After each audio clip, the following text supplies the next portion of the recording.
Good morning YouTube, my name is Justin, and if you're like me and hate this little side-mounted license plate here on the 18 and up Fat Bob, Bunking has the answer. So today I'm going to be showing you guys how to install the Bunking license plate relocation bracket. Let's get into it.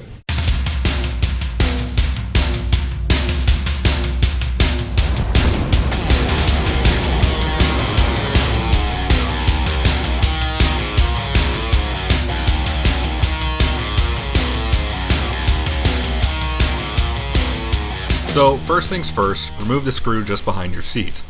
If you still have your passenger grab handle installed, you'll need to pull back then forward like so. If you want to remove that handle, it's a single 3/8 bolt.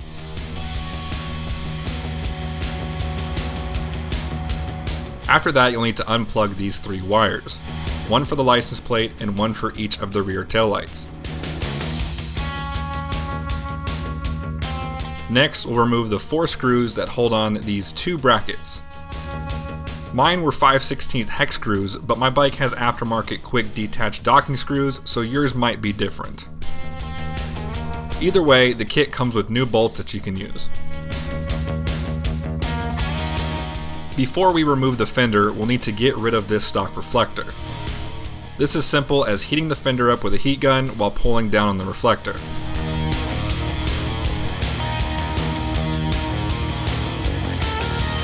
Next, you'll need to remove the 2 T47 torque screws near the front of the fender. I recommend you have someone hold the fender, as once these are out, the fender will drop.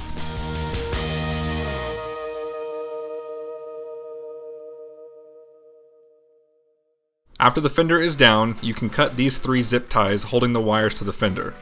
Pull the cut ends out, as we can reuse these after install. Now, the hardest part of this install is depinning both the license plate light as well as the clutch side turn signal. Now, this is very hard to film, so I'm going to include a link to Ryan Erlacher's video since he nailed the how-to. But I'll also include this diagram that I use almost every time to remember how the clips are oriented.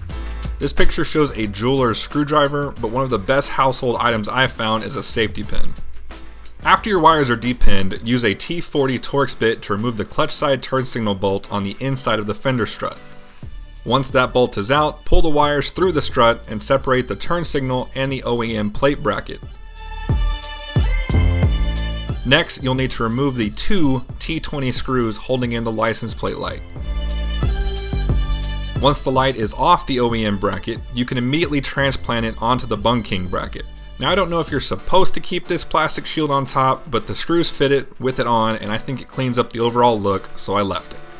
Back on the bike, use the OEM T40 screws to reinstall the clutch side turn signal. I want to point out that if you want your taillights to stay equally spaced, you'll need to order a brake side signal bracket from Harley, or use a spacer like I did since I forgot to order this piece before shooting this video. I couldn't find the exact part number online, but any HD dealer will know exactly what you're talking about. Once the taillight is back in place, reinstall the front T47 torque screws at the front of the fender. I use the rear screws to hold it in place, but don't tighten those just yet. Now it's time to install the bracket. This was a bit hard to film, but it's a very simple process. Essentially what you're doing is sandwiching the bunking bracket between the fender and the 2 brackets that we removed in the beginning.